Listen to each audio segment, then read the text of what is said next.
મારું નામ સંધ્યા છે. મારું નસીબ બાળપણથી જ ખરાબ હતું. એવું એટલા માટે નહોતું કે હું ખરાબ ભાગ્ય લઈને જન્મી હતી, પરંતુ એવું એટલા માટે હતું કે લોકોએ કેટલાક આકસ્મિક અકસ્માતોને મારા નસીબ સાથે જોડી દીધા હતા.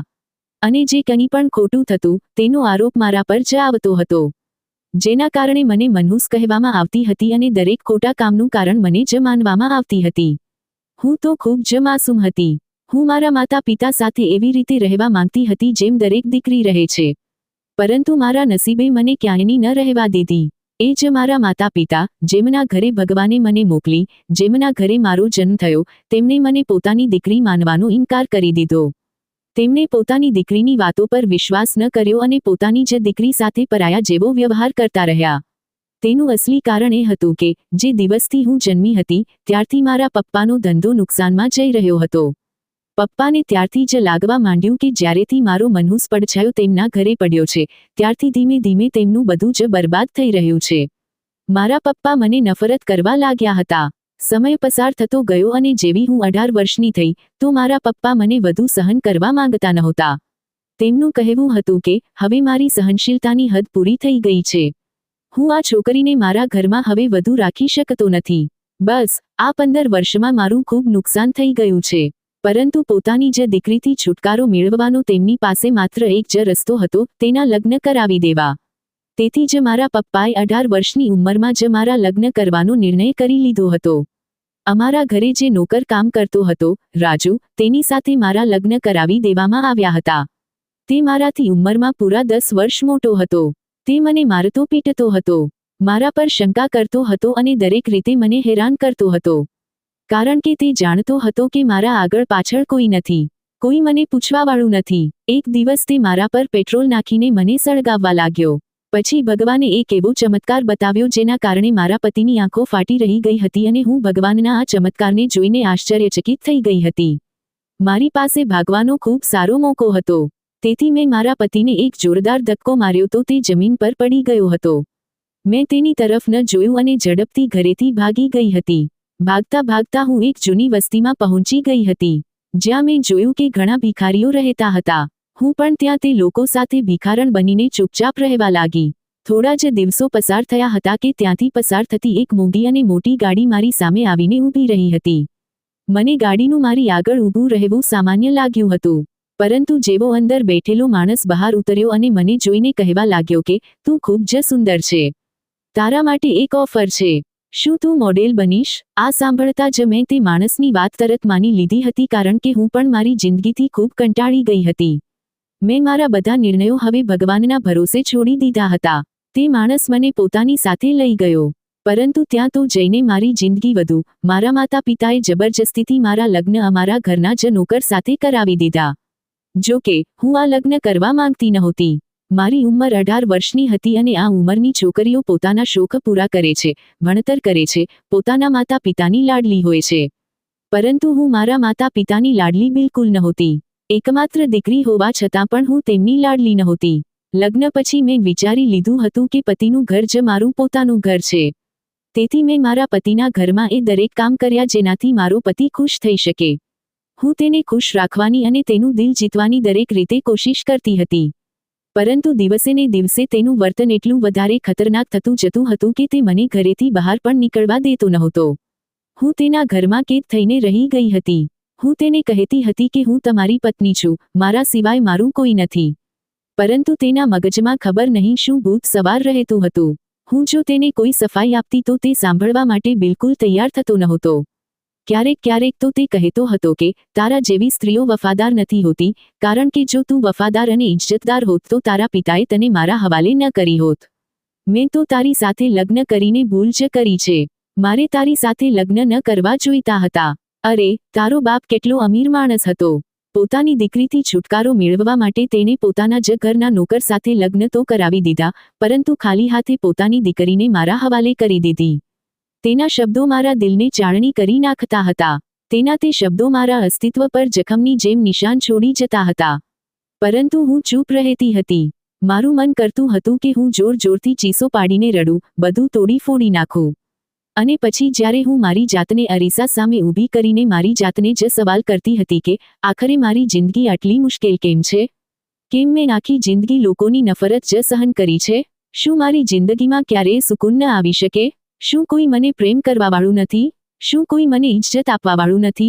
શું આ દુનિયામાં મારા આવવાનો હેતુ માત્ર એટલો જ હતો કે મને પગલે પગલે જલીલ કરવામાં આવે? આખરે હું આ ક્યાં સુધી સહન કરીશ? આ બધું હવે મારાથી સહન થતું નહોતું, પરંતુ હું છતાં પણ ચૂપ રહેતી હતી. મારા તે દિવસો ખૂબ વિચિત્ર રીતે પસાર થવા લાગ્યા હતા, કારણ કે જ્યારે પણ મારો પતિ ઘરે આવતો તો બસ મારા પર તે વગર કારણે ચીસતો હતો, બૂમો પાડતો હતો અને સૂવા માટે સૂઈ જતો હતો. મને તેનાથી મોહબ્બતની ઉમ્મીદ હતી, પરંતુ તે તો મને ક્યારેય મોહબ્બત તો દૂરની વાત, ઇજ્જત પણ ન આપી શક્યો હતો. મારા મગજમાં તે સમય ગૂંજતો હતો જ્યારે હું મારી મમ્મીના ખોળામાં માથું રાખીને તેમને મારા સપના સંભળાવતી હતી અને મમ્મી કહેતી હતી કે મારી દીકરી એક દિવસ ખૂબ ખુશીઓ જોશે. પરંતુ મમ્મીના આ શબ્દો ખોટા હતા, કારણ કે મારી જિંદગી તો જાણે ખુશીઓ માટે તરસતી હતી. મારી દરેક રાત બસ ભીંજાયેલા ઓશિકા પર જ પસાર થતી હતી. પરંતુ એક રાત એવી પણ આવી હતી જેણે મારી આખી જિંદગીને બદલી નાખી હતી. તે રાત્રે ખૂબ સન્નાટો હતો. તેજ પવન ચાલી રહ્યો હતો અને આસમાન પર વાદળો કોઈ મોટા તોફાનની ગવાહી આપી રહ્યા હતા. હું રૂમમાં સંતાઈને બેઠી હતી. મને એવું લાગી રહ્યું હતું જાણે કોઈ મોટી મુસીબત આવવાની હતી. જ્યારે મારો પતિ ઘરે આવ્યો તો હંમેશાની જેમ ગુસ્સામાં હતો. તેની આંખોમાં લોહી ઉતરી આવ્યું હતું અને હંમેશાની જેમ તેણે મને જોતા જ જોરથી દરવાજો બંધ કર્યો અને ગુસ્સામાં કહેવા લાગ્યો કે આજે હું તને તેવો પાઠ શીખવીશ કે તું હંમેશા યાદ રાખીશ. તે આખરે મને સમજ્યો શું છે? હું આંધળો છું? તારી આંખોમાં મને બેવફાઈ સ્પષ્ટ દેખાય છે. મને ખબર છે કે તું મારી પાછળ શું કરે છે. મારી પાછળ તારા પ્રેમીઓને ઘરે બોલાવે છે. તેની વાતો સાંભળીને હું ધ્રુજી ગઈ હતી. તે જે કંઈ પણ કહી રહ્યો હતો તે સરાસર ખોટું હતું. હું કોઈને ઘરે બોલાવવું તો દૂર, કોઈની સાથે વાત પણ કરી શકતી નહોતી જ્યારે હું તેના ઘરમાં આવી હતી. બહારની દુનિયાને તો જાણે ભૂલી જ ગઈ હતી. તો પછી તે મારા પર આરોપ કેવી રીતે લગાવી શકતો હતો? પરંતુ તે મારો પતિ હતો, એક દરિંદો હતો. તે કંઈ પણ કરી શકતો હતો. મેં તેની સામે હાથ જોડ્યા અને કહ્યું કે તમે વગર કારણે મારા પર શંકા કરો છો. જેવું તમે વિચારો છો એવું કંઈ પણ નથી. પરંતુ તેણે મારી વાત ન સાંભળી. તેણે તે બોટલ ખોલી જે તે પોતાની સાથે લઈને આવ્યો હતો. તે શરાબ પીતો હતો અને નશાની હાલતમાં મને ખરાબ રીતે મારતો હતો. પોતાનો બધો નશો મારા પર ઉતારી દેતો હતો.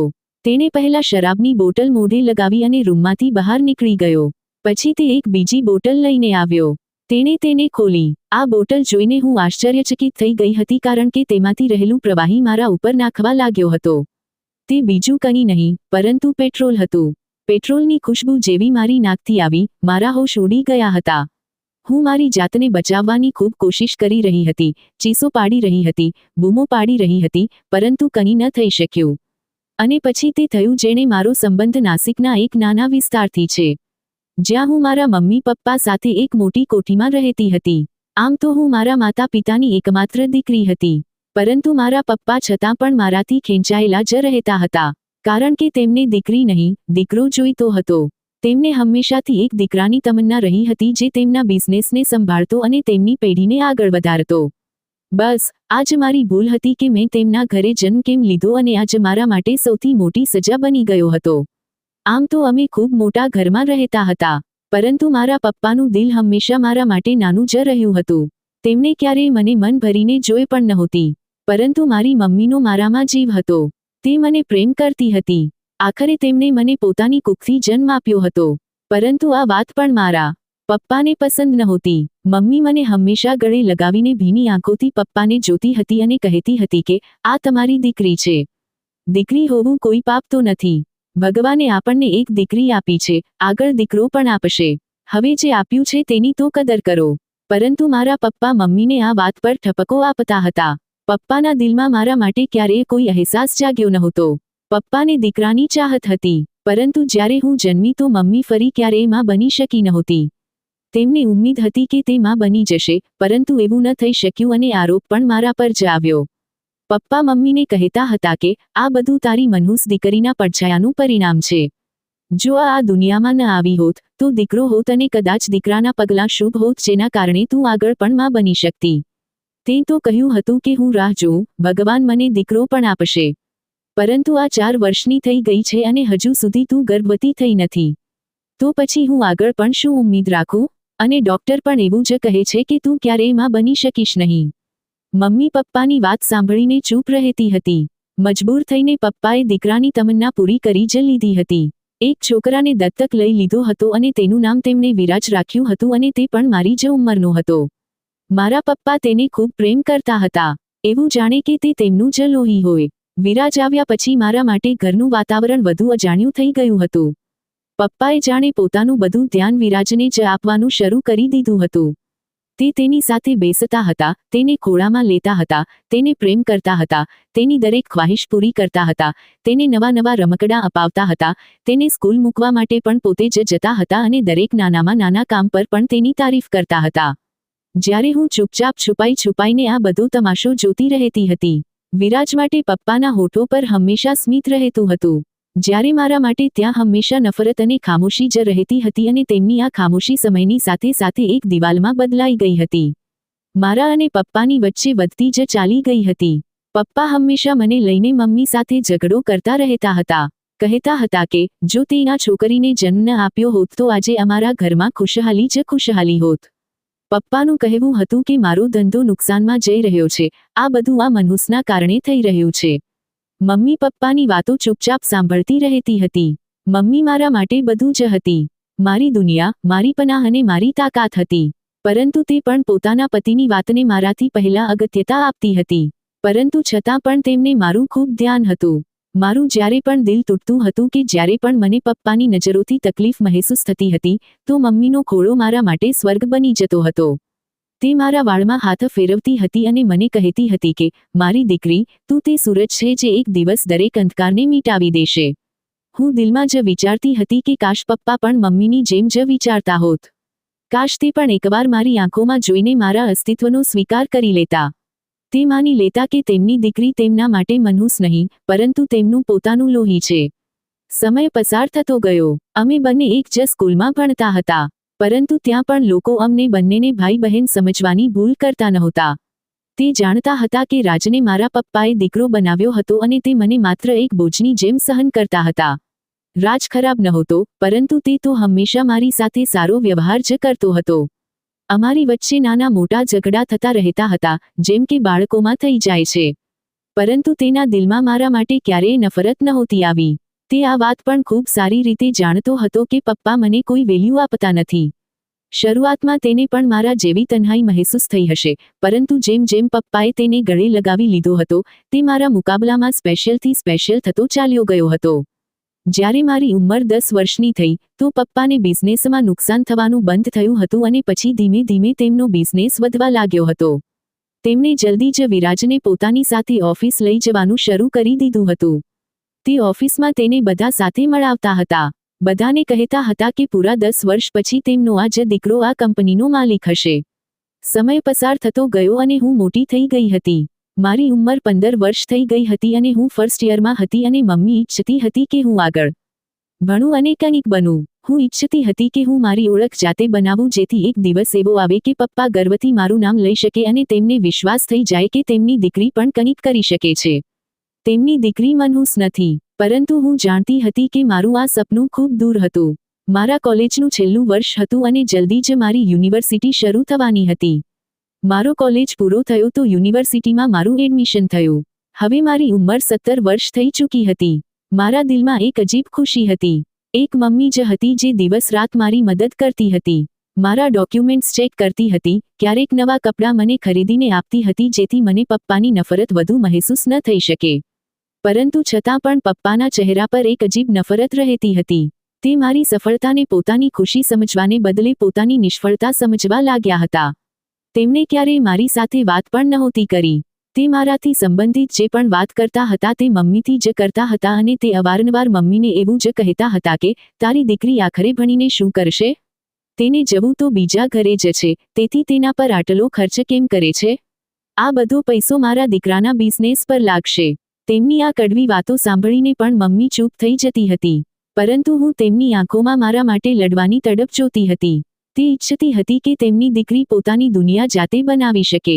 પરંતુ પપ્પાને લાગતું હતું કે મારું દરેક સપનું તેમના બિઝનેસના રસ્તાની દિવાલ જ બની જશે. કારણ કે મારા ભણતર પર જે તેમનો પૈસો લાગી રહ્યો હતો, તે વાત તેમને બિલકુલ સહન નહોતી. યુનિવર્સિટીના પહેલા જ દિવસે જ્યારે હું ખુશી ખુશી એડમિશન ફોર્મ લઈને બેઠી તો પપ્પાએ અચાનક તે ફોર્મ મારા હાથમાંથી છીનવીને ફાડી નાખ્યું હતું અને કહેવા લાગ્યા કે આ બધું બકવાસ છે. તેમના અવાજમાં ઝેર ટપકતું હતું. હું ડરી ગઈ હતી. તેથી મેં ડરીને તેમને પૂછ્યું કે પપ્પા, આખરે આમાં શું ખરાબી છે? હું કેમ ભણી શકું નહીં? તેમણે કહ્યું કે કારણ કે જ્યારેથી તારો જન્મ થયો છે મારું નસીબ બરબાદ થઈ ગયું. પહેલા તારી માં પર પરેશાની આવી હતી કે તે તારા પછી મને કોઈ સંતાન ન આપી શકી અને પછી મારો બિઝનેસ ડૂબી ગયો. હવે મારો દીકરો જવાન થઈ રહ્યો છે. હું નથી ઈચ્છતો કે તારો પડછાયો અમારા ઘરના સભ્યો પર કે અમારા ઘર પર પણ પડે. જ્યારેથી મારો દીકરો આવ્યો છે મને ફાયદો થઈ રહ્યો છે કારણ કે વિરાજના પગલાંથી મને તરક્કી મળી રહી છે અને તારા અસ્તિત્વથી મને બદશગુની. પપ્પાના તે શબ્દો મારા દિલમાં તીરની જેમ ખૂંચી ગયા હતા. હું આશ્ચર્ય અને સદમાથી પપ્પાને જોતી રહી ગઈ હતી. તે પહેલો દિવસ હતો જ્યારે પપ્પાએ ખુલીને મારાથી પોતાની નફરતનો ઇઝહાર કરી દીધો હતો. ત્યારે મમ્મી પણ વચ્ચે આવી ગઈ હતી અને પપ્પાને રોકતા કહેવા લાગી કે આ બધું તમારો વહેમ છે. અમારી બાળકીનો આમાં શું વાંક છે? પપ્પાને તો જાણે કંઈ સંભળાતું જ નહોતું. તેમના દિલમાં મારા માટે નફરત હવે હદથી વધી ચૂકી હતી. પપ્પાની નફરત અને ગુસ્સાના કારણે હું યુનિવર્સિટી જઈ શકી નહોતી. પપ્પાએ મારા બધા ડોક્યુમેન્ટ્સ સળગાવી દીધા હતા. તેમણે મારી બધી મહેનત બરબાદ કરી દીધી હતી. તે રોજ નવા બહાના બનાવીને મારું ભણતર રોકી દેતા હતા. ક્યારેક કહેતા હતા કે આ છોકરી મનહૂસ છે. ક્યારેક કહેતા હતા કે તેનું ભાગ્ય અમારા માટે બદનામીનું કારણ છે. વિરાજ તેમની સાથે બિઝનેસમાં સાથ આપવા લાગ્યો હતો. હવે લોકો આવતા હતા અને વિરાજને જવાન બિઝનેસમેન કહેતા હતા અને પપ્પા ગર્વથી હસી દેતા હતા. હું તો આ બધું જોઈને જાણે ક્યાંક ખોવાઈ ગઈ હતી. જો આ સમયે મમ્મી પણ મારી હિંમત ન વધારતી તો કદાચ હું મારો જીવ જ લઈ લેતી. મારી બધી ખુશીઓ, સપના, બધું મારાથી છીનવી લેવામાં આવ્યું હતું. પરંતુ મમ્મીનો સાથ હતો. તે રોજ રાત્રે મારા રૂમમાં આવીને મને ગળે લગાવીને કહેતી હતી, સંધ્યા, આ સમય પણ પસાર થઈ જશે. તારા પપ્પાની આંખો એક દિવસ જરૂર ખુલશે. હું જાણતી હતી કે તે મને માત્ર હિંમત જ આપી રહી હતી, પરંતુ છતાં પણ હું માથું હલાવી દેતી હતી. પરંતુ દિલમાં જાણતી હતી કે પપ્પાની આંખો ક્યારેય નહીં ખુલે. તેમની નફરત મારા અસ્તિત્વને ગળી રહી હતી. એક દિવસ પપ્પાના બિઝનેસને અચાનક ફરીથી મોટું નુકસાન થઈ ગયું હતું. કેટલાક ખોટા નિર્ણયો, કેટલાક ખોટા લોકો. પરંતુ પપ્પાને લાગ્યું કે આ બધું ફરીથી મારા કારણે થયું છે. તેમણે કહ્યું હતું કે જ્યારેથી આ છોકરી આ ઘરમાં આવી છે, બરબાદી જ બરબાદી છવાઈ ગઈ છે. મારા ધંધામાં નુકસાન થઈ રહ્યું છે. તે દિવસે તેમને ખૂબ ગુસ્સો આવ્યો હતો. ત્યારે તે કોઈની પણ સામે મને વાતો સંભળાવતા હતા. ક્યારેક નોકરોની સામે તો ક્યારેક સંબંધીઓની સામે, મમ્મીની સામે. તે મને બેઇજ્જત કરવાનો કોઈ પણ મોકો હાથમાંથી જવા દેતા નહોતા. પછી એક દિવસ તેમણે મને પોતાના રૂમમાં બોલાવીને કહ્યું કે સંધ્યા, મારી એક વાત કાન ખોલીને સાંભળી લે. જો તું અમારા ઘરેથી ન નીકળી તો મારો બધો બિઝનેસ તૂટી જશે. હું પપ્પાની વાત સાંભળીને દંગ રહી ગઈ હતી. હું ધ્રુજતા અવાજે બોલી, પપ્પા, પરંતુ આમાં મારો શું વાંક છે? મેં શું કર્યું છે? તેમણે સખ્તાઈથી કહ્યું કે તારું અસ્તિત્વ જ તારો વાંક છે. મારા પોતાના પપ્પા આવા શબ્દોનો ઉપયોગ કરી રહ્યા હતા. મારા અંદરની દુનિયા હચમચી ગઈ હતી. મને ખબર પડી કે જાણે હું ખરેખર આ ઘરમાં બોજ બની ગઈ હતી, ખાસ કરીને મારા પપ્પા માટે. આ હોવા છતાં પણ મમ્મી દિવસ રાત મારા માટે ઢાલ બની રહી હતી. તે ક્યારેક પપ્પાના પગમાં પડી જતી હતી, ક્યારેક આંસુ વહાવીને કહેતી હતી કે માત્ર મારી દીકરી જ નહીં પરંતુ તમારી પણ કંઈક લાગે છે. તેથી ભગવાન માટે તેને આ રીતે ન સતાવો. પરંતુ પપ્પાની જીદ એક દિવાલ બની ગઈ હતી. વિરાજ પણ ઘણીવાર મારી પાસે આવીને કહેતો હતો કે સંધ્યા, પપ્પાનું દિલ જ એવું છે, સખત. તું ચિંતા ન કર. પરંતુ હું જાણતી હતી કે પપ્પાની નફરત સામાન્ય સમયની તો નહોતી, પરંતુ તે તો તેમની નસો સુધી ઉતરી ગઈ હતી. પછી એક રાત્રે મમ્મીએ ધીમેથી મારો હાથ પકડીને મને કહ્યું કે સંધ્યા, જો તારે તારા સપનાઓને જીવવા છે તો તારે આ ઘર છોડવું પડશે કારણ કે તારા પપ્પા ક્યારેય તને પોતાની ઓળખ નહીં આપે. હું ધ્રુજી ગઈ હતી. હું આખરે મારા પરિવારને કેવી રીતે છોડી શકતી હતી? મેં કહ્યું, મમ્મી, હું તમને છોડીને કેવી રીતે જઈ શકું? મમ્મીએ આંખોમાં આંસુ ભરીને મને કહ્યું કે ક્યારેક ક્યારેક માં પોતાની દીકરીને આઝાદ કરવા માટે પોતાનું બલિદાન આપી દે છે. તું જા, ભણ, કંઈક બન. બની શકે કે ત્યારે તારા પપ્પા તને માની જાય. મારા માટે તે નિર્ણય સરળ નહોતો. મેં મમ્મીની વાત સાંભળીને તેમનો હાથ મજબૂતીથી પકડી લીધો હતો અને કહ્યું હતું, નહીં મમ્મી, હું તમને છોડીને ક્યાંય નહીં જાઉં. જો મારે મારી ઓળખ બનાવવી છે તો તે અહીંયા જ રહીને બનાવીશ. હું ભાગીને મારા મમ્મી પપ્પાને કોઈ પણ પરીક્ષામાં નાખવા નહોતી ઈચ્છતી. હું નહોતી ઈચ્છતી કે મારા કારણે લોકો મારા પપ્પાને જાતની વાતો સંભળાવે કે મારા કારણે તેમને કોઈ મુશ્કેલીનો સામનો કરવો પડે. તેથી જ હું ક્યાંય નહીં જાઉં, પરંતુ આ જ ઘરમાં રહીને પપ્પાના દિલમાં મારા માટે જગ્યા બનાવીશ. મારી આંખોમાં નિર્ણય જોઈને મમ્મીએ ઊંડો શ્વાસ લીધો હતો. જાણે તે જાણતી હતી કે મારી જીદ મને એક બીજા તોફાન તરફ લઈ જશે. પરંતુ તે પછી તેમણે પણ વધુ જીદ ન કરી હતી, પરંતુ તે પણ ચૂપ થઈ ગઈ હતી. કદાચ તેમણે પણ બધું નસીબ પર છોડી દીધું હતું. પરંતુ હું આ જાણતી હતી કે પપ્પાના દિલમાં મારા માટે જે નફરત પેદા થઈ ચૂકી હતી, તે હવે એક નવું રૂપ લેવાની હતી. થોડા જ દિવસો પછી પપ્પાએ મને પોતાના રૂમમાં બોલાવી હતી. ત્યાં વિરાજ પણ હાજર હતો અને એક છોકરો ઊભો હતો જે અમારા ઘરમાં બાળપણથી જ નોકર હતો. તેનું નામ રાજુ હતું. તે મારાથી ઉંમરમાં પૂરા 10 વર્ષ મોટો હતો. હું બાળપણથી તેને જોતી આવી હતી. તે શાંત અને શાંત સ્વભાવનો માણસ હતો અને ત્યાં તે પપ્પાની સામે હાથ બાંધીને ઊભો હતો. જાણે પપ્પાના કોઈ આદેશની રાહ જોઈ રહ્યો હોય. પપ્પાના અવાજમાં અજીબ ઘમંડ હતો. જ્યારે તેમણે બોલવાનું શરૂ કર્યું તો તેમના શબ્દો આજે પણ મારી આત્માને અંદર સુધી જખમી કરી દે છે. જ્યારે તેમણે કહ્યું હતું કે, સંધ્યા, આજથી તારું નસીબ બદલાવાનું છે. મેં તારા લગ્ન રાજુ સાથે નક્કી કરી દીધા છે. આ સાંભળીને મારા પગ નીચેથી જમીન સરકી ગઈ હતી. મેં આશ્ચર્યથી પપ્પાને જોયું, પછી રાજુને જોયું. તે પણ મારી જેમ પપ્પાને આશ્ચર્યથી જોઈ રહ્યો હતો. મારો અવાજ ધ્રુજી રહ્યો હતો.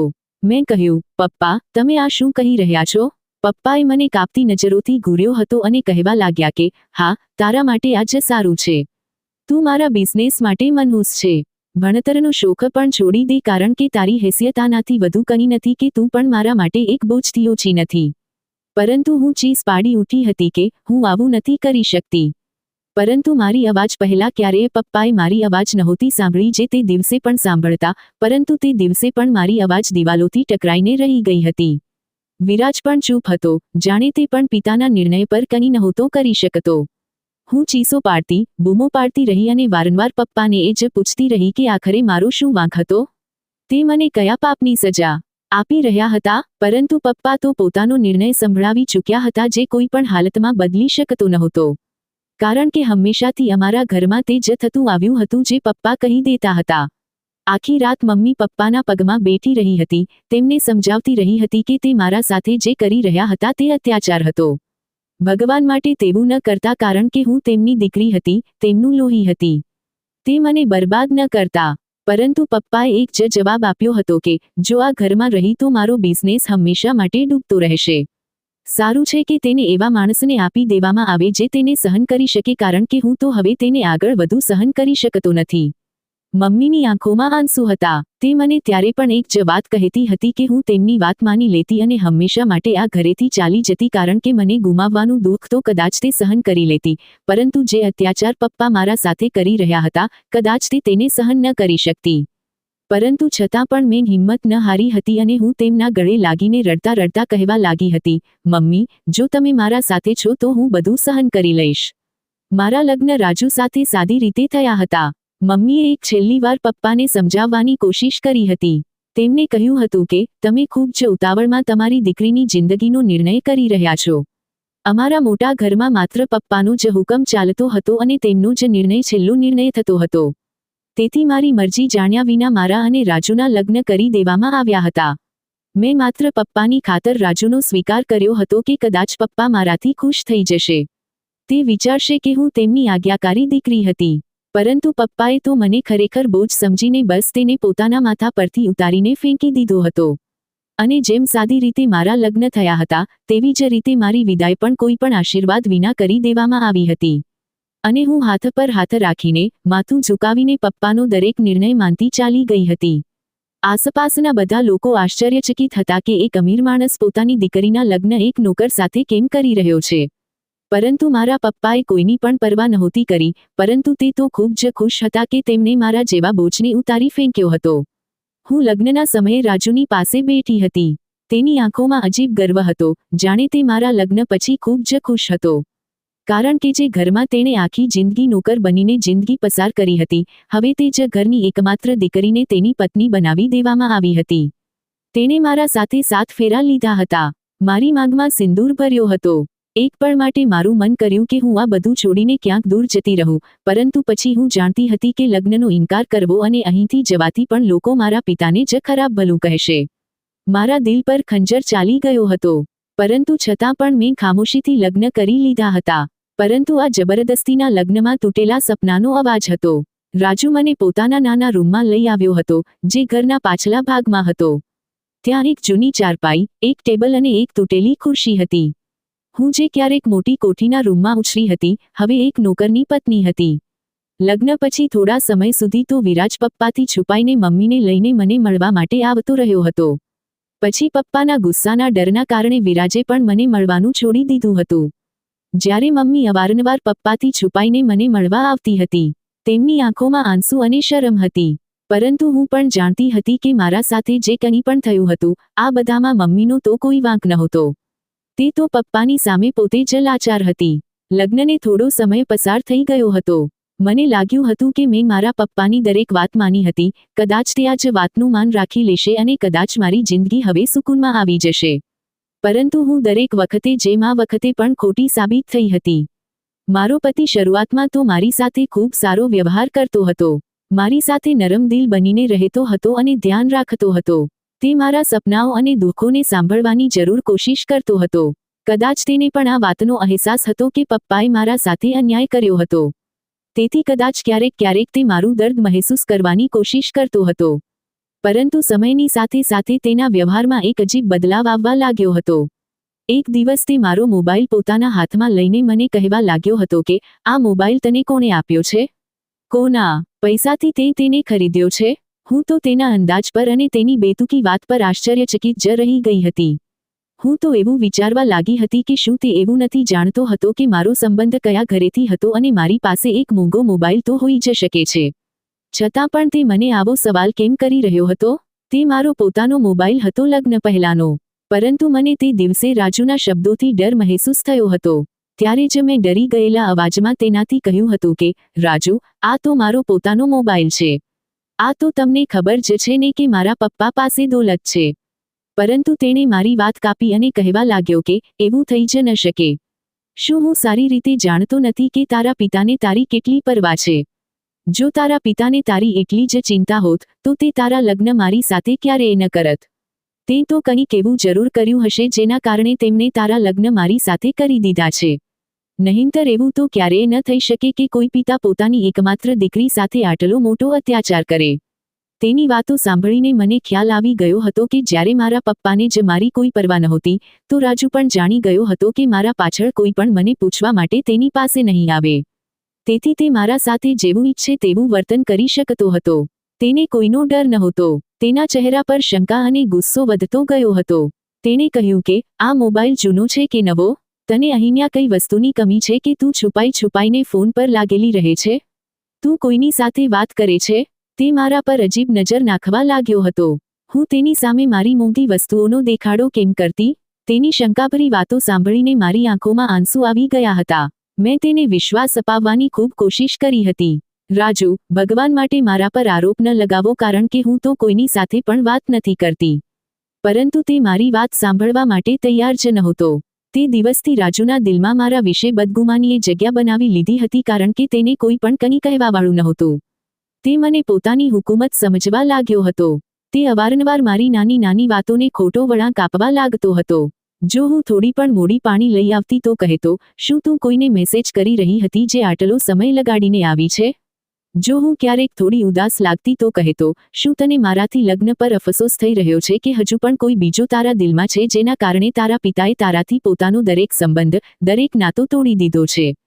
તેની આ વાતો મારા દિલને ચીરી નાખતી હતી. મેં ઘણીવાર તેને સમજાવવાની કોશિશ કરી હતી, પરંતુ દરેક વખતે તે વધુ ગુસ્સો કરતો હતો. મારી મમ્મી જ્યારે ક્યારેક મને મળવા આવતી તો મારું મન કરતું હતું કે રાજુ તેમની સામે જ મારી સાથે સારાથી વાત કરી લે, પરંતુ તે તેમની સામે પણ મારી સાથે ખરાબ વ્યવહાર કરતો હતો અને જ્યારે મમ્મી ચાલી જતી હતી, તો તે મારા ઉપર ટોણા મારતો હતો કે, આ બધી નાટકબાજી ન કર. તારી માને વધુ અહીંયા બોલાવવાની જરૂર નથી. મને બધું ખબર છે કે તે તને ઉશ્કેરે છે. મારી આત્મા તૂટવા લાગી હતી. હું જાણતી હતી કે મમ્મી પોતે કઈ હાલતમાં હતી. પપ્પાના અત્યાચાર સહન કરતા તે પોતે પણ અંદરથી બુઝાઈ ગઈ હતી. તે માત્ર પોતાની દીકરીની શકલ જોવા આવતી હતી જેથી તેમના દિલને તસલ્લી મળતી રહે. પરંતુ રાજુને આ પણ સહન નહોતું. એક રાત્રે રાજુ ઘરે મોડો આવ્યો હતો. જ્યારે મેં તેને મોડા આવવાનું કારણ પૂછ્યું તો તે અચાનક વિખરાઈ ગયો. હું જાણતી હતી કે તે ડ્રિંક કરે છે. તેણે ગુસ્સાથી કહ્યું, તને શું લાગે છે કે તું મારા વિશે કંઈ નથી જાણતી? તને લાગે છે કે હું આંધળો છું? તારા ચહેરા પર લાગેલી બેવફાઈ હું સ્પષ્ટ જોઈ શકું છું. હું તેની વાત સાંભળીને દંગ રહી ગઈ હતી કે મેં આખરે તેની સાથે કઈ બેવફાઈ કરી હતી. તે તો અમારો જૂનો નોકર જ હતો. મારા તો લગ્ન પણ તેની સાથે જબરજસ્તીથી કરવામાં આવ્યા હતા.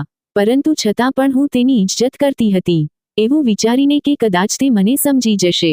પરંતુ ઉલટું તે તો મારા પર જ શંકા કરવા લાગ્યો હતો. મારા પૂછવા પર પણ તેણે જોરથી મારો હાથ મરોડી દીધો હતો અને ઝંઝોડીને ચાલ્યો ગયો હતો કે, સાચું કહે, તું કોઈની સાથે વાત કરે છે? કોણ છે તે? મારી ચીસો નીકળી ગઈ હતી. મેં હાથ છોડાવવાની ખૂબ કોશિશ કરી હતી, પરંતુ તે વધુ સખ્તાઈથી પકડતો ગયો હતો. તે રાત્રે પહેલીવાર રાજુના હાથોએ મારું શરીર જખમી કર્યું હતું. તે પછી મારી જિંદગી એક કેદખાનું બની ગઈ હતી. રાજુની શંકા દિવસેને દિવસે વધતી ગઈ હતી. તે મારા દરેક પગલા પર નજર રાખતો હતો. મારો મોબાઈલ ચેક કરતો હતો. મારા કપડાં પર વાંધો ઉઠાવતો હતો.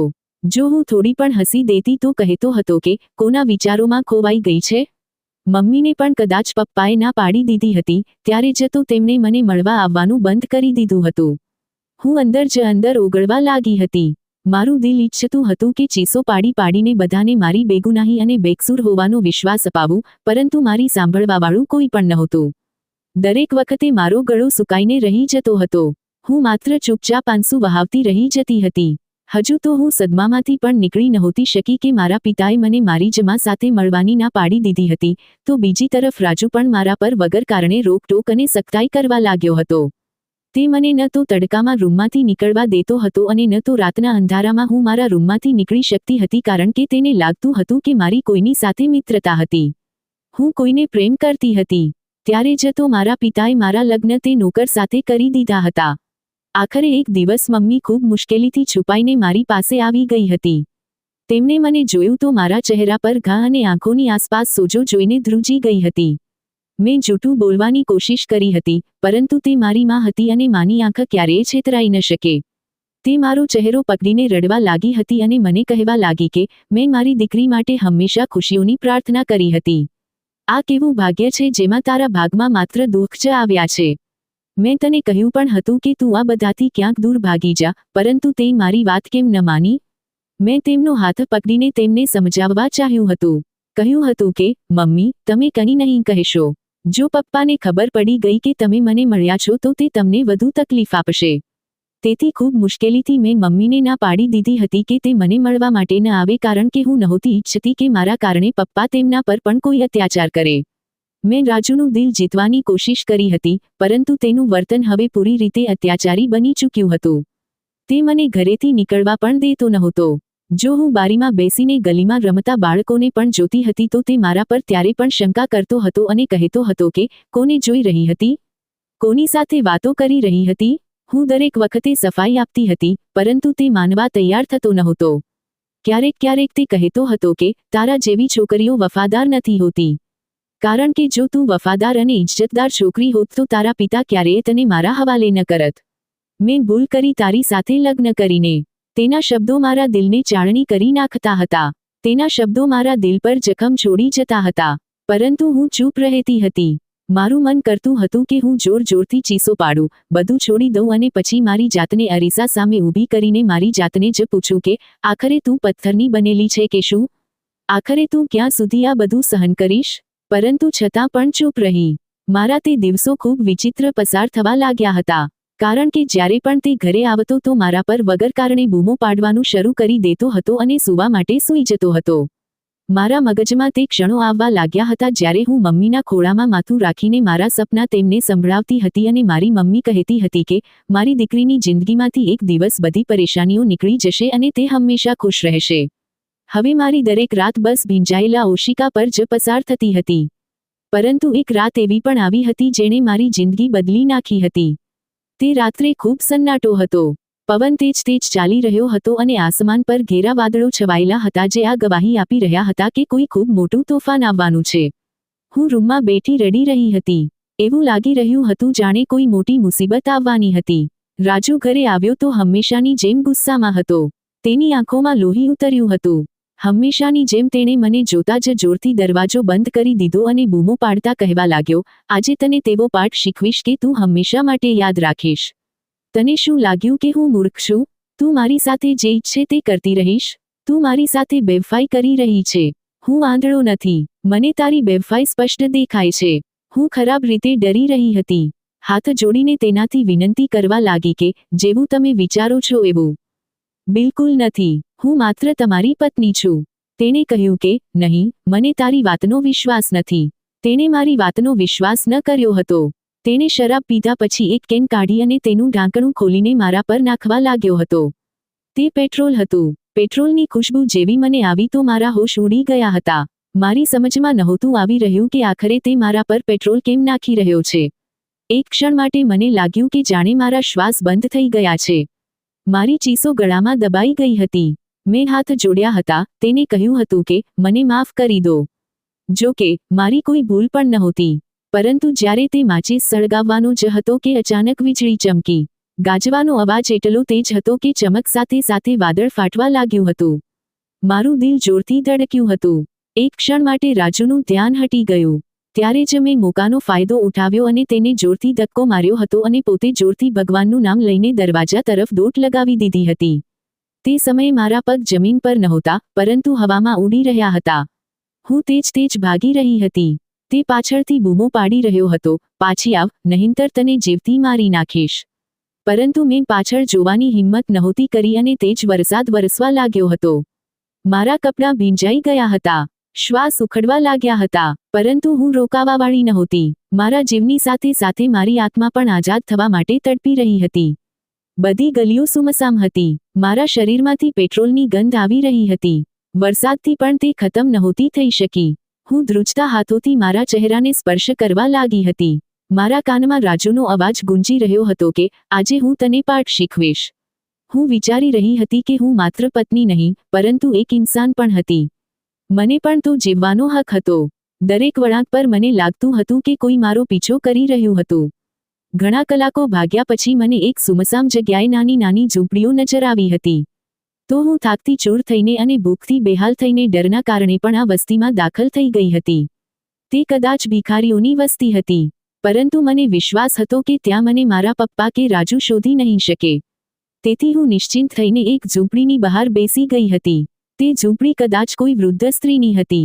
જ્યારે આ વૃદ્ધ સ્ત્રીએ મને જોયું, તો મારી હાલત પર દયા ખાઈને મને પોતાની સાથે પોતાની ઝૂંપડીમાં લઈ ગઈ હતી. આ વૃદ્ધ સ્ત્રીનું નામ ચંપા હતું અને આ ઝૂંપડીમાં તે એકલી રહેતી હતી અને તે મને પોતાની સાથે કદાચ એટલા માટે લઈ ગઈ હતી જેથી તેને પણ કોઈ સહારો મળી જાય અને આ રીતે તેને સહારો અને મને પનાહ મળી ગઈ હતી અને હું ચંપા આંટી સાથે આ ઝૂંપડીમાં રહેવા લાગી હતી. મેં એક લાંબા સમય પછી ખુલ્લી હવામાં શ્વાસ લીધો હતો. માત્ર એક જ ઇન્સાન હતો જેની મને બેપનાહ યાદ આવી રહી હતી અને તે બીજું કોઈ નહીં, પરંતુ મારી મમ્મી હતી. હું વિચારવા લાગી કે કાશ મેં પહેલા જ તેમની વાત માની લીધી હોત. પહેલા જ હું ઘરેથી ભાગી જતી તો મારા સાથે આટલો અત્યાચાર ન થાત. આ ઝૂંપડીમાં મને મારું તે મોટું ઘર યાદ આવ્યું હતું, જ્યાં મેં હંમેશા અમીરોવાળી જિંદગી પસાર કરી હતી. આ સ્ત્રીની ઝૂંપડી નાની હતી. માટી અને લાકડાના ટુકડાઓથી બનેલી હતી, જેના ખૂણામાં જૂની ખાટ હતી. પરંતુ તે સમયે મારા માટે તે ઝૂંપડી કોઈ મહેલથી ઓછી નહોતી. આ વૃદ્ધ સ્ત્રીએ મારા માથા પર હાથ રાખીને મને હિંમત આપી હતી અને કહ્યું હતું કે, તું મને સારા ઘરની લાગે છે દીકરી, પરંતુ ખબર નહીં કયા કારણોસર ભગવાને તને મારી પાસે મોકલી દીધી.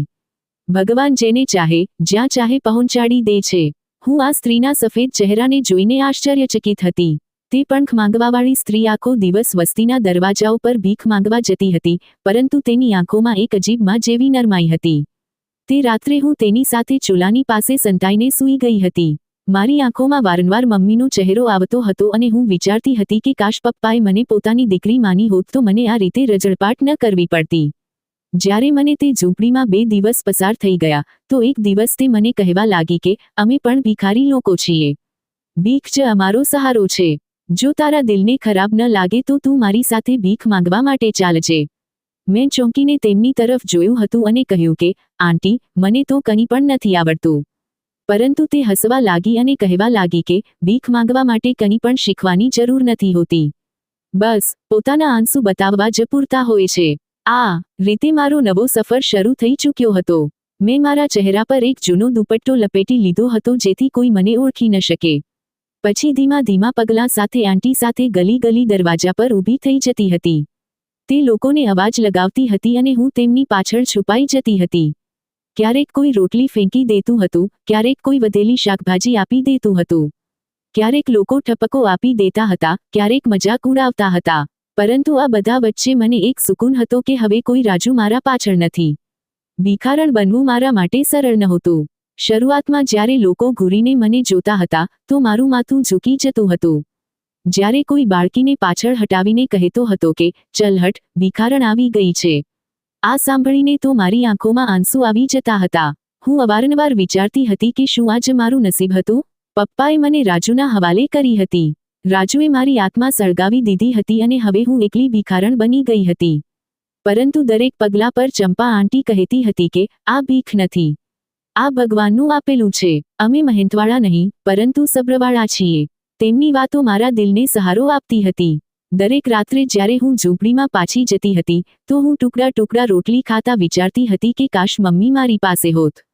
તેમની મને ખૂબ યાદ આવતી હતી અને હું રડતા રડતા સૂઈ જતી હતી. ખબર નહીં કેમ મને વિશ્વાસ હતો કે એક દિવસ હું તેમને ફરીથી જરૂર મળીશ. તે દિવસ પણ સામાન્ય દિવસોની જેમ જ હતો. ચંપા આંટી અને હું સવાર સવારમાં વસ્તીની નજીક એક મહોલ્લાની ગલીઓમાં નીકળ્યા હતા. બપોરે જ્યારે તડકો તેજ થયો તો અમે પાછા વસ્તી તરફ પાછા ફર્યા હતા. જ્યારે વસ્તીના કાચા રસ્તા પર એક મોટી ચમકતી ગાડી મારી સામે આવીને ઊભી રહી. દરવાજો ખુલ્યો અને એક માણસ બહાર નીકળ્યો હતો. તેની આંખોમાં અજીબ ઘમંડ હતો. તે સીધો મારી તરફ આવ્યો તો હું ગભરાઈને પાછળ હટી ગઈ હતી. ચંપા આંટીએ મને પોતાની પાછળ છુપાવવાની કોશિશ કરી હતી. પરંતુ તે માણસે મને ઉપરથી નીચે સુધી જોઈ અને હસીને કહેવા લાગ્યો, તમે તો ખૂબ જ સુંદર છો. મારા દિલના ધબકારા જાણે રોકાઈ ગયા હતા. સુંદર, આ શબ્દ મેં વર્ષો પછી સાંભળ્યો હતો. રાજુના ટોળા, લોકોના નેગેટિવ કમેન્ટ્સ અને આ ગલીઓ વચ્ચે મને લાગ્યું જાણે તે શબ્દ સપનાની જેમ મારા કાનમાં ગુંજી રહ્યો છે. ત્યારે તે મને ધ્યાનથી જોતા જોતા કહેવા લાગ્યો કે હું એક એડવર્ટાઇઝિંગ કંપનીમાં કામ કરું છું અને હું તને મોડેલ બનાવી શકું છું. તારી આંખોમાં એક કહાની છુપાયેલી છે અને હું એક એવી કહાની બતાવવા માંગુ છું. હું તો તેની વાત સાંભળીને દંગ રહી ગઈ હતી. ચંપા આંટીને કદાચ ખબર હતી કે વસ્તીમાં આવા લોકો આવતા જતા રહે છે જે ગરીબ છોકરીઓને મોટા સપના બતાવીને લઈ જાય છે. ત્યારે તે કહેવા લાગી કે જુઓ સાહેબ, અમે ગરીબ લોકો છીએ, અમને અમારા હાલ પર છોડી દો. ત્યારે તે હસવા લાગ્યો અને કહેવા લાગ્યો કે હું કોઈ મોટો માણસ નથી. હું ઘણા દિવસોથી જોઈ રહ્યો હતો કે આ છોકરી ભીખ માંગતી નથી, પરંતુ બસ તમારી સાથે ચાલતી રહે છે અને તેની ચાલ ઢાલ જોઈને કોઈ કહી ન શકે કે આ કોઈ ગરીબ છોકરી છે કે પછી ભીખ માંગે છે. મારી આંખોમાં આંસુ આવી ગયા હતા. અંદર ક્યાંક ઉમ્મીદે માથું ઊંચક્યું હતું, પરંતુ હું ડરી પણ રહી હતી. મેં ખચકાતા તેનાથી કહ્યું કે હું તો એક ભિખારણ છું. મોડેલ બનવું મારા બસની વાત નથી. તે મને સમજાવવા લાગ્યો કે હું તારું નસીબ બદલી શકું છું. એક પગલું ઉઠાવવાની વાર છે. તે રાત્રે મેં ધ્રુજતા દિલ સાથે ચંપા આંટીને બધું જણાવી દીધું હતું કે હું કોણ છું અને ક્યાંથી આવી છું. મેં ચંપા આંટીના હાથ પકડ્યા અને રડવા લાગી હતી કે હું ભીખ માંગવાનું કામ નથી કરી શકતી. હું ઈચ્છું છું કે એક દિવસ મારા પપ્પા મને જોઈ અને ગર્વ કરે. ચંપા આંટીએ મને સાવધાન કરી હતી અને કહ્યું હતું કે હોશિયાર રહેજે. જે લોકો દોલત અને શોહરત આપે છે તે ક્યારેક ક્યારેક આત્મા પણ છીનવી લે છે. પરંતુ મેં હિંમત કરી લીધી હતી કે મારે આ ઝૂંપડીમાંથી નીકળીને કંઈક મોટું કરવું હતું. ત્યારે જ બીજા દિવસે હું હિંમત કરીને તે માણસની ગાડીમાં બેસી ગઈ હતી. મારું દિલ ડરી રહ્યું હતું, પરંતુ ક્યાંક એક સપનું જીવતું થઈ ગયું હતું. તે માણસનું નામ વિનોદ કપૂર હતું. તે મને પોતાની કંપનીમાં લઈ ગયો હતો. ત્યાં મોટી મોટી ફોટોસ લાગી હતી. છોકરીઓ મોડેલિંગના પોસ્ટર્સમાં ઝગમગી રહી હતી. તે મને કહેવા લાગ્યો કે એક દિવસ તારો ફોટો પણ ત્યાં હશે. તેની કંપનીમાં ખૂબ મોટા મોટા રૂમ હતા અને દરેક રૂમમાં એક નવી છોકરી હતી. આગલા કેટલાક દિવસોમાં મારી જિંદગી બદલવા લાગી હતી. મને નવા કપડાં આપવામાં આવતા હતા. ચાલવા અને હસવાનો અંદાજ બતાવવામાં આવતો હતો. અરીસા સામે ઊભી રહીને જ્યારે હું મારી જાતને જોતી તો આશ્ચર્યચકિત થઈ જતી હતી કે આ એ જ છોકરી છે જે પોતાના પિતાના ઘરે હતી. ત્યારે મને વિનોદ પર વિશ્વાસ થવા લાગ્યો હતો કે તેની નજરોએ ભૂલ નહોતી કરી. હું ભલા ક્યાંથી ભીખ માંગવાવાળી લાગતી હતી, જ્યારે હું હતી જ નહીં એવી તો. પહેલીવાર મારા હોઠો પર હળવું સ્મિત આવ્યું હતું. પરંતુ સાથે જ દિલમાં એક ડર પણ હતો. મારું પહેલું શૂટ એક મોટા બ્રાન્ડ માટે હતું. રોશનીથી ભરેલો રૂમ જ્યાં કેમેરા લાગેલા હતા. લોકો મારા આસપાસ ફરી રહ્યા હતા. હું ડરી રહી હતી. મેં આંખો બંધ કરી લીધી હતી અને મમ્મીને યાદ કરી હતી. પછી આંખો ખોલી અને કેમેરા સામે પહેલીવાર મારું સ્મિત આપ્યું હતું. તે ક્ષણે મને લાગ્યું જાણે હું ફરીથી જન્મ લઈ રહી છું. થોડા જ મહિનાઓ પછી મારું નામ શહેરના અખબાર અને બિલબોર્ડ પર આવવા લાગ્યું હતું. લોકો મને ઓળખવા લાગ્યા હતા. એ જ લોકો જે ભિખારણ કહીને હસતા હતા, હવે મારા ફોટો પર ગર્વથી વાત કરવા લાગ્યા હતા. પરંતુ દરેક શોહરત સાથે પરીક્ષા પણ આવે છે. કેટલાક લોકો તારીફ કરે છે, કેટલાક આરોપ લગાવે છે. સોશિયલ મીડિયા પર કોઈ કહેતું હતું કે કેટલી માસૂમ છે તો કોઈ ટોણો મારતું હતું કે આ પણ એક રાતમાં ચમકવાવાળી છે. હું જાણતી હતી કે તે રસ્તો સરળ નહોતો, પરંતુ અંદર ક્યાંક મમ્મીની પ્રાર્થના મને સહારો આપતી રહી હતી. મને શોહરત તો મળી ગઈ હતી, ઇજ્જત પણ મળી ગઈ હતી, પરંતુ મારા દિલમાં એક કમી હતી કે મેં મમ્મી પપ્પાને હજુ સુધી નહોતા જોયા. દરેક રોશની, દરેક કેમેરા વચ્ચે મારું દિલ કહેતું હતું કે આ બધું મારે પપ્પાને બતાવવું છે. તેમને જણાવવું છે કે તેમની દીકરી કોઈનાથી ઓછી નથી અને માથું ઊંચું કરીને ઊભી છે. મારી જિંદગીના તે દિવસો સપનાની જેમ પસાર થવા લાગ્યા હતા. હું દરરોજ નવી રોશનીઓ અને નવા કેમેરાઓ અને નવા લોકો વચ્ચે ઊભી થતી હતી. ક્યારેક એડવર્ટાઇઝમેન્ટમાં, ક્યારેક ફેશન શોમાં, ક્યારેક ઇન્ટરવ્યૂમાં મારું નામ હવે દરેક જીભ પર હતું. લોકો મને ઓળખતા હતા, વખાણતા હતા અને ક્યારેક ક્યારેક તો ઈર્ષ્યા પણ કરતા હતા. પરંતુ છતાં પણ મારા અંદર ક્યાંક એક કમી હતી. હું ભલે ગમે તેટલી મોટી મોડેલ બની ગઈ હતી, મારી આત્મા વારંવાર એક જ વાત દોહરાવતી હતી કે પપ્પાએ મારા સાથે આવું કેમ કર્યું હતું. હું તેમના માટે એટલી જ બોજ બની ગઈ હતી કે તેમણે મને પોતાના જ ઘરના નોકરના હવાલે કરી દીધી હતી, જેણે મારા પર અત્યાચારના પહાડ તોડી દીધા હતા. તે સવાલ મને રાત્રે જગાડતો રહેતો હતો. રોશનીઓ વચ્ચે પણ મારું દિલ અંધકારમાં ડૂબેલું રહેતું હતું. આ રીતે મને મોડેલિંગ કરતા 3 વર્ષ પસાર થઈ ગયા હતા, તો એક દિવસ જ્યારે હું એક મોટા 5 સ્ટાર હોટલમાં ફેશન શો માટે ગઈ હતી. ત્યાં મોટા મોટા રાજકીય નેતાઓ, બિઝનેસમેન્સ આવ્યા હતા. હું રેમ્પ પર ઉતરી તો રોશનીએ મારું સ્વાગત કર્યું હતું. તાળીઓ વાગી રહી હતી, કેમેરા ચમકી રહ્યા હતા અને મારું દિલ જોર જોરથી ધડકવા લાગ્યું હતું. પરંતુ જેવી મારી નજર સામે એક ટેબલ પર પડી, ત્યાં મારા પપ્પા હતા. તેમને જોઈને મારા શ્વાસ રોકાઈ ગયા હતા. તે જ સખત ચહેરો, તે જ ઘમંડ, તે જ રૂઆબ, પરંતુ તેમની આંખોમાં આજે કંઈક બીજું હતું. જાણે આશ્ચર્ય હોય અને હું શરમમાં તેમને જોઈને એવી જ ડરી ગઈ હતી જેમ હું નાની ઉંમરમાં તેમનો નિર્ણય સાંભળીને ડરી ગઈ હતી. પરંતુ મેં હિંમત કરીને મારો શો કમ્પ્લીટ કર્યો હતો. પરંતુ જ્યારે શો પૂરો થયો તો મીડિયા અને રિપોર્ટર્સ મારા આસપાસ ભેગા થઈ ગયા હતા. જ્યારે બધા લોકો જવા લાગ્યા તો પપ્પા ચૂપચાપ એક ખૂણામાં ઊભા હતા. મેં જ હિંમત કરી અને તેમની પાસે ચાલી ગઈ તો તે મને જોઈને દંગ રહી ગયા હતા. મેં ધ્રુજતા શબ્દોમાં કહ્યું કે, પપ્પા, આજે તમારી દીકરી માથું ઊંચું કરીને ઊભી છે.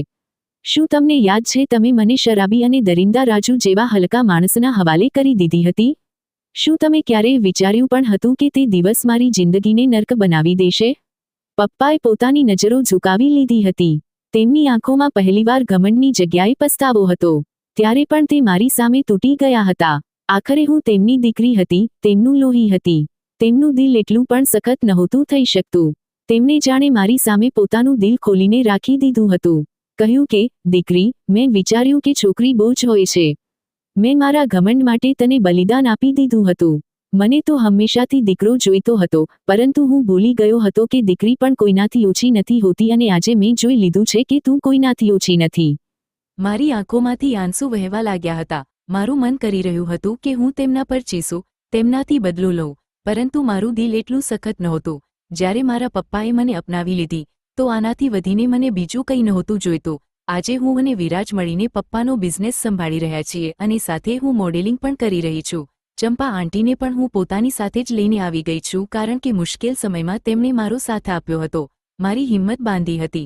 જો તેવું ન કરતી તો હું કદાચ મારો જીવ જ લઈ લેતી. મિત્રો, ઉમ્મીદ કરું છું તમને અમારી કહાની પસંદ આવી હશે. કહાની પસંદ આવી છે તો વિડીયોને લાઇક કરો. ચેનલ પર નવા છો તો ચેનલને સબસ્ક્રાઇબ કરો અને હા, નોટિફિકેશન બેલને જરૂર દબાવો જેથી આગલી અપડેટ સૌથી પહેલા તમને મળે.